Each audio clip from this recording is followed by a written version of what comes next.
Fate Grand Order Absolute Demonic Front Babylonia. It was pretty much the one anime I was really looking forward to in the fall season. Of course, War of Underworld being more of an occupation at this point than a hobby, and sure as hell, Fate has not disappointed. Welcome everyone, it's me Gamerturk, and this is Fate Grand Opinions, where I'll be covering the Fate Grand Order anime. Now, if you've been following my channel for a while, I have my Sword Art Online Explained series where I share in-depth information about SAO, comparing it to the source material, etc. that even some other YouTubers sloppily tried to emulate. My Fate Grand Opinion series won't be that, as you can guess from the title, it has no explained attached to it. I'm a huge fan of the Fate series, however, that universe is just too large for me at this point to have a good enough grasp on everything. I'm also an avid FGO player, but due to how time consuming it is, I have relegated myself to someone who enjoys the gameplay and uses it as a waifu collection simulator while skipping the stories themselves. So since I was in no position to provide that in-depth information, I decided it was better to stick to opinions rather than slapping the explained banner on it, acting as if I knew 100% of what I was talking about like those clickbait channels. So without further ado, welcome to Fate Grand Opinions, where I'll be sharing my opinions and opinions alone on the anime regarding its animation, story, voice acting, etc., as well as things I look forward to based on FGO the game. Hope you'll enjoy the journey with me. As always, timestamps to individual points will be in the description, as well as the pinned comment for easy navigation, so you can skip to certain sections of the video if something interests you more than the other. Before you start with those, however, I do have to provide some basic information for you to properly understand the scale of Fate Grand Order. If you have never played the game, of course, otherwise you can just skip that via the timestamps if you possess that basic knowledge already. But if you don't, then you shouldn't skip, otherwise you'll be asking questions like, who's Mashu? Is Babylonia the 7th season since they mentioned 6 other events? How is this tied to the other Fate timeline stories stuff? First off, you should definitely watch Fate Grand Order episode 0, which focuses on who Mash Kyrielight is. For reference, I'll be saying Mashu when I'm using her first name only, and Mash if I'm using her surname along with it. I'm generally used to Mashu due to Japanese voice acting in the game.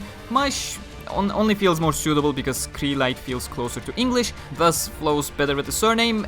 Anyways, episode 0 focuses on who Mashu is, or rather what she is, how her relation to Romani Arkaman aka Dr. Roman built up, and the extremely abridged version of how she got bonded with Fujimaru Ritsuka, or the Protag Master as he is known in the game, which brings us to the second clarification.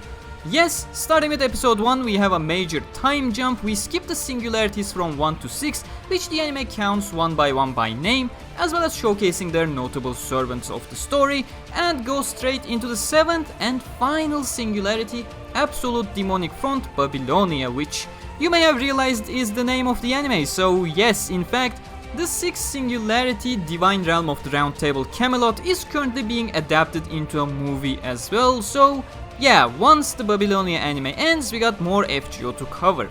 Last but not least, is Fate Grand Order canon to any one of the other Fate series? Well, it's complicated because Fate does not really have a strict sense of quote-unquote canon, as you may know from the other series. Basically, Fate started off as a visual novel with multiple routes, all of which are canon. So generally speaking, and I'm sure there'll be people who can provide a more detailed explanation if needed in the comments, for all intents and purposes, all stuff are somewhat canon. If it isn't, you just consider it canon in a different timeline, so basically a multiverse in a sense. But yeah, let's begin with the episode itself. I'm actually genuinely impressed by the episode. Now, I have more than decent kind of an idea regarding FGO, but even then, combined with episode 0, I really do feel like they provided a great entry point to the series, despite being the final chapter of it. Sure, skipping 6 singularities may have you questioning some stuff, but I don't think taking the relationships on screen as granted isn't too much to ask here. Think of it as backstory information that is not extremely relevant to the adventure ahead. Sure, there are important bits, like you may be asking what Lord Camelot is, which had evolved into that form over the course of 6 singularities, but when it comes to Fate series, it's not too much to ask to just understand it as a powerful defensive noble phantasm, which is all that matters at this point in time. Don't worry, if you have question marks regarding the ongoing plot itself, they'll surely be explained during the course of the series. Think of singularities as largely standalone stories rather than something like The Avengers that brings multiple narrative threads into one. Anyways, going back to the story, I love how normalized Mashu and Protag's relationship is. It's a typical moment where someone does something heroic and it results in an awkward situation, and then in your typical anime, this is followed by some loud yelling and blushing and the typical tsundere situation. Here, they just played off as something normal. Yeah, you guys were on top of each other. The fact of the matter is, you fell off miles from the sky and were saved by the noble phantasm enhanced by Camelot Castle to survive, and just realized you're nowhere near where you should have been sent in this history-changing magical event. Your awkward falling position is probably not much of a concern in comparison. It's also great to see the relationship of the two properly portrayed. This is not really possible in a mute protag format in the games, at least I don't find it as interesting personally speaking, which was one of the main reasons why I ended up skipping stories in the game in the third Singularity or something way before this. It's honestly great having a proper portrayal opportunity for the protag, which enhances Mashu a lot as well. Then we start getting our first fight sequences against the lion dog kind of things, Uridimus as they're called. I'm very happy about the fight animations. They feel impactful and moving without compromising on the quality overall. However, this is also the bit where I remembered why I should be kind of worried about something. Repetition in the game is something acceptable. It gets boring there as well, but it's not much of a concern because you go in with the expectation of a certain repetitive grind.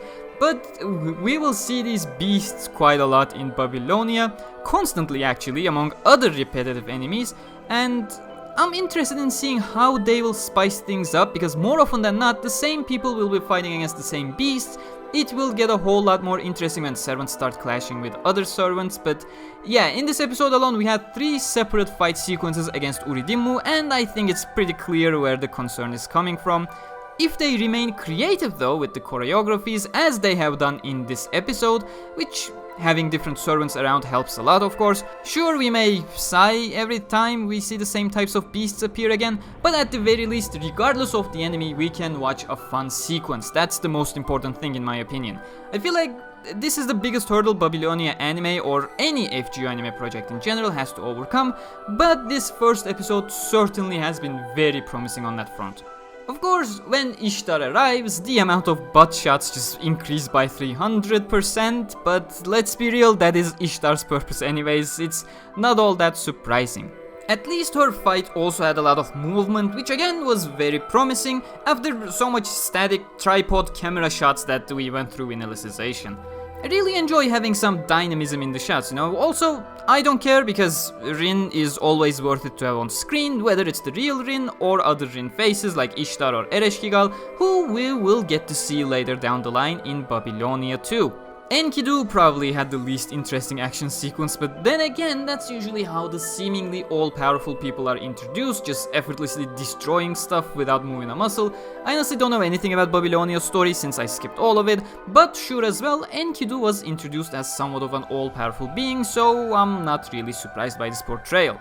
I don't have anything to say about the voice acting. These are all voice actors that have already proven themselves either before somewhere else in the Fate anime series or back in FGO game in the first place. It's not surprising at all to have great VA performances from an established cast. As for the animation, after Sword Art Online Alicization's first half, the animation feels like a fresh breath of air. Alicization focused too much on wallpaper-worthy shots, which resulted in a very static anime, but goddamn, Fate Grand Order just feels so good to watch in general.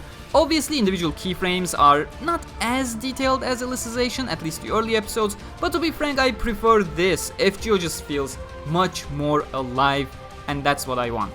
Everything has popping and interesting colors, as I would expect from a fantasy anime. They simply don't use looping animations. Even a single simple running animation just feels lively because they didn't loop it. The way Mashu and Fujimaru interact with each other feels natural, and I feel like that's kind of the most important thing in my opinion.